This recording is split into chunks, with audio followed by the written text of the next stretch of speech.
ಬೆಳಗಾವಿ ಜಿಲ್ಲೆಯ ಸವದತ್ತಿ ತಾಲೂಕಿನ ಮುರುಗೋಡ ಗ್ರಾಮದಲ್ಲಿ ಪ್ರತಿ ವಾರದಂತೆ ಜನತೆ ಸಂತೆಯಲ್ಲಿ ನಿರತರಾಗಿದ್ರು. ಇದರಿಂದಾಗಿ ಲಾಕ್ಡೌನ್ ಮರಗಳಿಸಬಹುದಂತಹ ಎಲ್ಲ ಲಕ್ಷಣಗಳು ಗೋಚರಿಸ್ತಾ ಇದ್ವು. ಈ ಹಿನ್ನೆಲೆಯಲ್ಲಿ ಪಂಚಾಯತ್ ಅಧ್ಯಕ್ಷರು ಹಾಗೂ ಪೊಲೀಸ್ ಇಲಾಖೆಯವರು ಜನತೆಗೆ ತಿಳಿ ಹೇಳಿದ್ರು. ಸವದತ್ತಿ ತಾಲೂಕಿನ ಮುರುಗೋಡು ಗ್ರಾಮ ಪಂಚಾಯಿತಿಯ ವ್ಯಾಪ್ತಿಗೆ ಬರುವ ಮುರುಗೋಡ್ನಲ್ಲಿ ನಡೆಯುವ ಪ್ರತಿ ಬುಧವಾರದ ಸಂತೆ ಈ ವಾರವೂ ಯಥಾವತ್ತಾಗಿ ನಡೆಯಿತು. ಗ್ರಾಮ ಪಂಚಾಯಿತಿ ಅಧ್ಯಕ್ಷರಾದ ಸಂಗಪ್ಪ ಬೆಳಗಾವಿ ಇವರು ಸಾರ್ವಜನಿಕರಿಗೆ ಹಾಗೂ ವ್ಯಾಪಾರಸ್ಥರಿಗೆ ಅಂತರವನ್ನ ಕಾಯ್ದುಕೊಂಡು ಕುಳಿತುಕೊಳ್ಳುವುದಕ್ಕೆ ತಿಳಿಸಿದರು.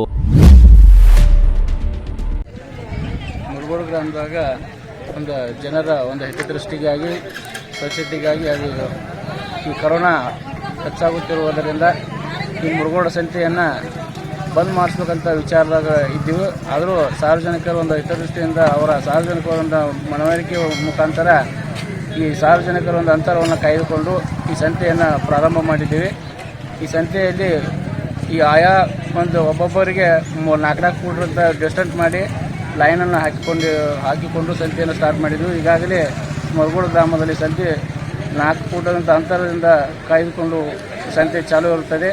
ಇದನ್ನು ನಾವು ಯಾಕೆ ಮಾಡತ್ತಪ್ಪ ಅಂತಂದ್ರೆ ನಮ್ಮ ಮುರುಗೋಡದ ಜನತೆಗೆ ಹಾಗೂ ಸುತ್ತಮುತ್ತ ಹಳ್ಳಿನ ಜನತೆಗೆ ಒಂದು ಆರೋಗ್ಯ ದೃಷ್ಟಿಯಿಂದ ಸುಖಕರವಾಗಿ ಸಾಗಲಿ ಅನ್ನುವಂಥ ಮಾತನ್ನು ಹೇಳ್ತಾ ಇವತ್ತು ಕೊರೋನಾ ದೂರ ಹೋಗಲಿ ಅಂತ ದೇವರಲ್ಲಿ ಪ್ರಾರ್ಥಿಸುತ್ತಾ ಮುರುಗೋಡು ಗ್ರಾಮದಲ್ಲಿ ಸುತ್ತಮುತ್ತ ಹಳ್ಳಿಯ ಜನರಿಗೆ ಒಳ್ಳೆಯದಾಗಲಿ ಅಂತ ಅನ್ನೋಕ್ಕೋಸ್ಕರ ಈ ಸಂತೆಯನ್ನು ಪ್ರಾರಂಭ ಮಾಡಿದೆ.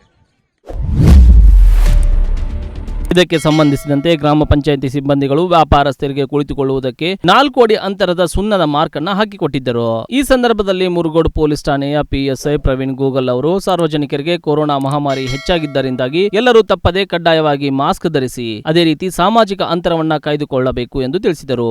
ಮಾಸ್ಕ್ ಇಲ್ಲದೆ ಓಡಾಡುವವರಿಗೆ ದಂಡ ಹಾಕುವುದಾಗಿಯೂ ಸಹ ಎಚ್ಚರಿಕೆ ನೀಡಿದರು.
ವೀಕ್ಷಕರೇ, ನಮ್ಮ ಸತ್ಯಂ ವಾಹಿನಿಯ ಪ್ರತಿದಿನದ ಅಪ್ಡೇಟ್ ಮಾಹಿತಿಯನ್ನ ತಿಳಿದುಕೊಳ್ಳಲು ಸತ್ಯಂ ಟಿವಿ ಕನ್ನಡ ಯೂಟ್ಯೂಬ್ಗೆ ಸಬ್ಸ್ಕ್ರೈಬ್ ಆಗಿ ಹಾಗೂ ಬೆಲ್ ಐಕಾನ್ ಅನ್ನು ಕ್ಲಿಕ್ ಮಾಡಿ.